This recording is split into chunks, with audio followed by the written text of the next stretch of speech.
All right, everyone. Here we are with ticker symbol SRNE, Sorrento Therapeutics Inc. Before we jump into this chart, I want to say welcome to all my first-time viewers and investors. Welcome to my channel, Invest for Tomorrow, and to all my subscribers, welcome back. So Sorrento had a volatile day. I mean, it broke through resistance. It actually used it as support, reached highs here of about $12.30, leveled off, and the bears after hours, right after market hours, have actually brought this one down within 1 hour. We're talking about almost a whole dollar to almost $2, hitting down here at 1081 as the lowest point. As of right now, this has been flickering up and down, jumping up and down. I mean, the volatility right now in this one is tremendous, and that is some really large bearish bars here of candlesticks. I mean, that is showing the volatility of this stock and where this could be heading. So I'm going to move this over to the lowest point reached in the day, and then we're going to look at what's important for tomorrow.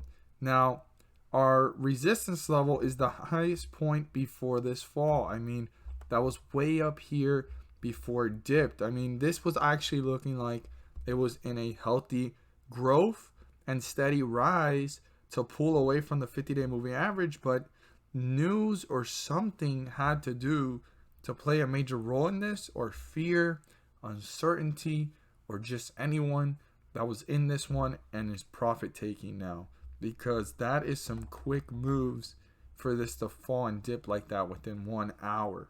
This is usually the drop that takes about a day. I mean, it took almost a day to rise that much, and within 1 hour it's dropped that much. It's pretty surprising to me.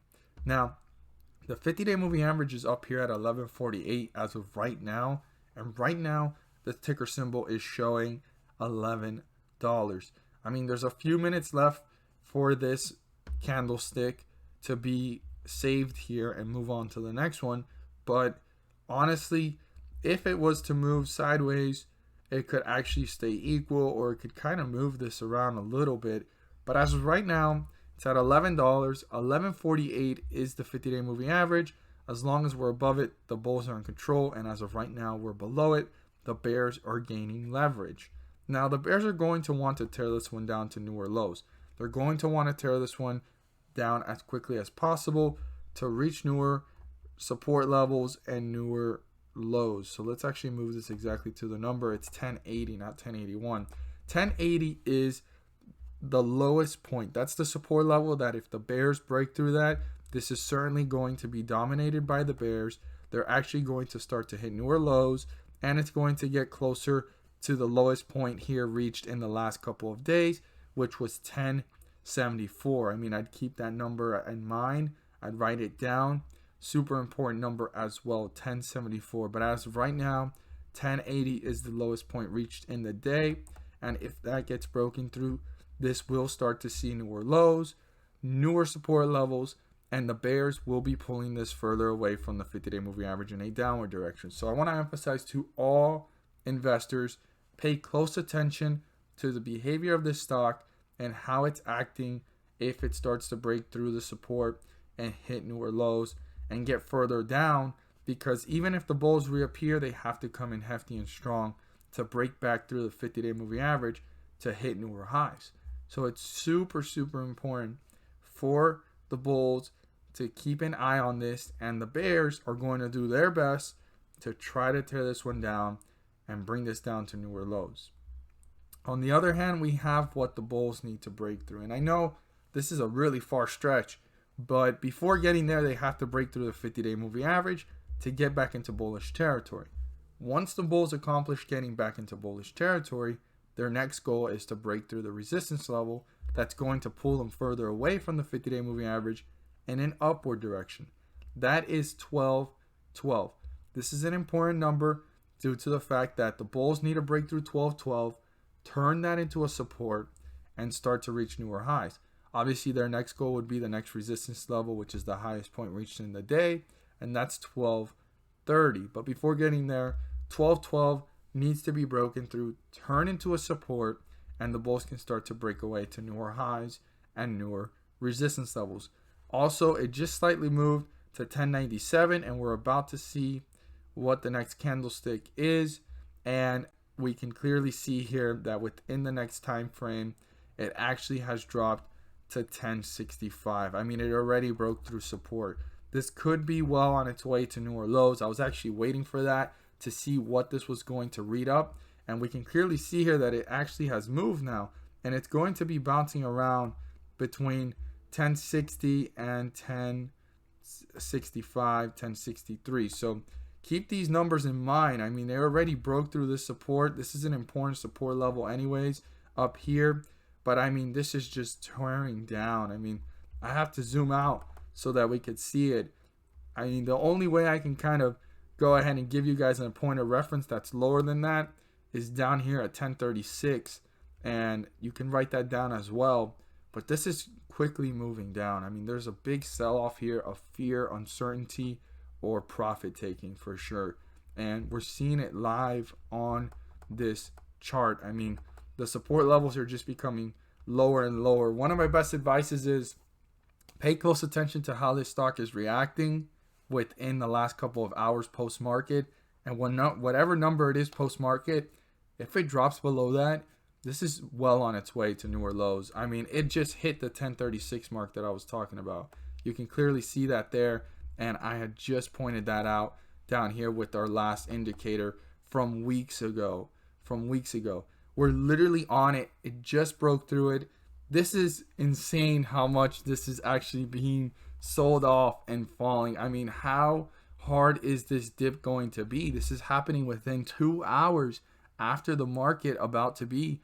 Within 2 hours, it's going to show us that. And it started around like 3:30, 3:45ish. It's 5:30, and now after market, it's only an hour and a half, and we're seeing this. Oh my gosh, this is insane. It already broke through 1036. It's hit 1021. This is definitely going to hit newer lows. The question is, will the bulls be able to bounce back, and will there be any recovery in the last couple hours of the day? This is something to pay close attention to. We're going to have to see how it turns out at 8 o'clock. Definitely check it out. Whatever that post-market closing price is, it's currently at 1021. This will start to see newer lows if it continues in this trajectory. And just keep in mind the 50-day moving average, which is 1147. As long as we're below it, the bears are in control. If we cross it, the bulls are starting to gain control, and they're going to want to break through this first resistance level of 1212. Hopefully, the bulls can reappear anywhere around here so this can start to work its way back up, or the bears are just going to dominate this and bring this one down fairly quickly.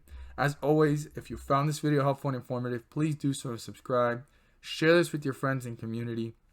And at the end of this video, there's going to be a pop-up video. In that video, I will be discussing about the S&P 500 index and how it rises several points on scheduled dates due to the Federal Reserve pumps. On those dates is when the pumps are happening and the S&P 500 is rising up several points. What does that mean for us as investors? Well, if the S&P 500 is rising, there are individual ticker symbols rising up with it, anywhere from 30 cents to $3 per share. I know it doesn't sound like a lot, but it does add up per share. It's 30 cents to $3, and like I always say, profits are profits. Whatever you put into the market, right?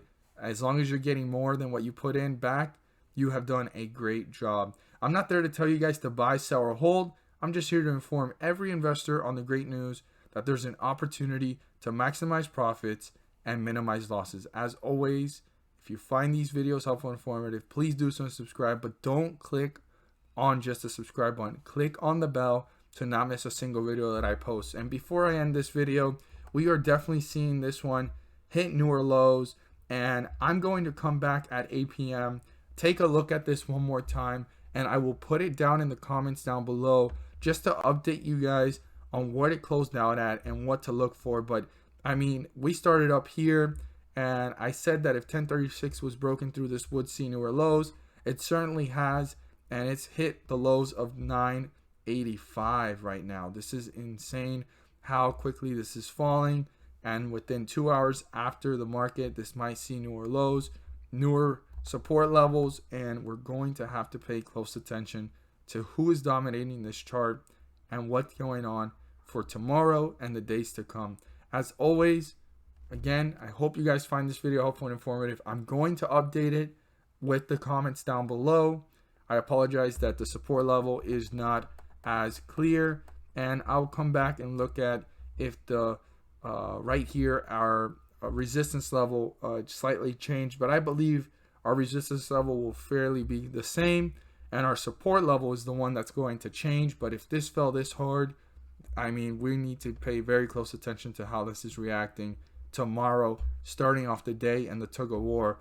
The one main thing that I could point out is that it is below the 50-day moving average, and the 50-day moving average is what lets us know what side of the chart we're in, and we are in bearish territory. Thank you guys so much for watching, and let's make some money.